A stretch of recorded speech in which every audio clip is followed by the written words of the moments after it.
Okay, here come a few ideas about playing the long game and avoiding burnout.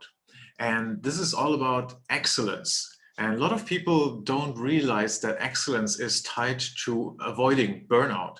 So excellence means to demand a little bit of edge from you, a little bit more than you normally bring up, a little bit more than you can easily deliver or you can easily come up with, or you have an easy talent or something like this. It means to push beyond what's easy, to demand what your natural strength is, but give it more than just that you could normally just get easy away with or can easily deliver.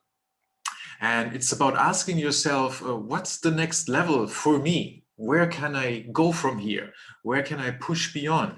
And this really means excellence is to think and plan for the long term, not just the short term. That's a big, big difference about excellence. So when you do that, you are thinking about not just today, not just this week or this month or the quarter or the half year or the year. Think about what's up in the next 3 or even 5 years. And that is the long game, how I would call it. And if you have this kind of planning horizon, you have more motivation. You are more focused on where you really want to take your life or your business, your work.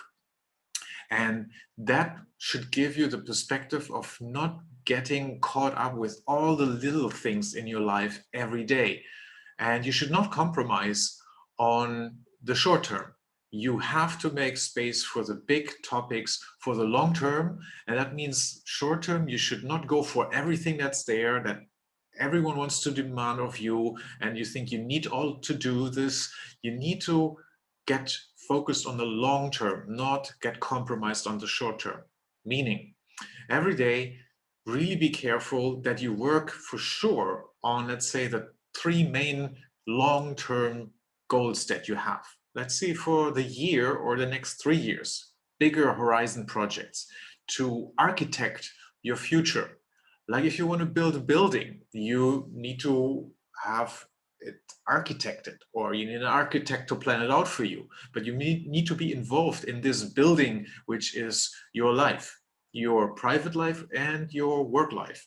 And to architect that future, you should have a plan for that building, and you should map it out. You should scribble it first and have a rough idea, and then make it more and more sharp and planned out. So you could start with the 5 years ahead and how it should roughly look like, or what is the end goal that you're reaching for, and then break it down into what does that mean in 3 years? What does it mean for this year? What does it mean for the next half year, the next quarter, the next month, this week, and then down to today? At least for the main 3 top priorities, goals, projects that you want to achieve over the long term. And if you do that, then you know what your main priorities are for today that give you the big excellence over the long term. And that also means that you're not going to compromise those big goals with nitty-gritty stuff that comes up every day and is not building up into these long-term projects. Because if it doesn't, you should really check if you should even do that today, or you should put it down on your priority list for later and take care of the 3 main things for today, for the long run, as the first things of today. Take them off first, reserve space for this, plan around that, block time out. And when you've done them, especially in the early morning, because then we're normally more awake, more energized, then you can deal with all the rest of the stuff that's left. But you can be sure that you have worked on playing the long game. And that will give you excellence in the long game, in the long run. And that differentiates you from the people that are just doing stuff in the trenches all the time. They're doing, busy, but not achieving the big goals in the long run. But you will if you focus on them first. And also, you should be careful that, connecting it back to burnout, that you're not building these little things bit by bit by bit by bit and getting more and more stressed and caught up with them, because that is what builds up a burnout over also long term, because burnout roughly takes about 2 years on average to become a real manifested burnout, because it gets bit by bit by bit, a little bit more and more and more and more, day by day by day, or the week after week, month after month, and you build up and you get used to the new stress level. And it builds up a little bit more and you get used to that stress level. And it builds again and you get used to that level. And you never really look back and check where you started.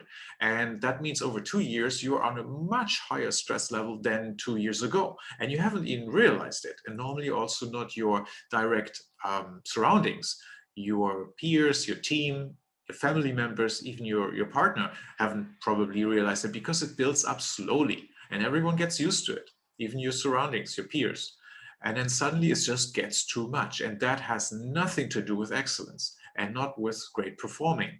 And if you want more support from me for getting out of burnout or preventing burnout for good, forever, clearly, and how to get back to your peak performance, then click on the link here in this post and join my online course.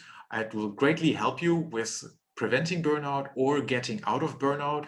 And I would be glad to see you in that course and hope to help you get out of burnout, prevent burnout, and get you back to peak performance. Thanks very much.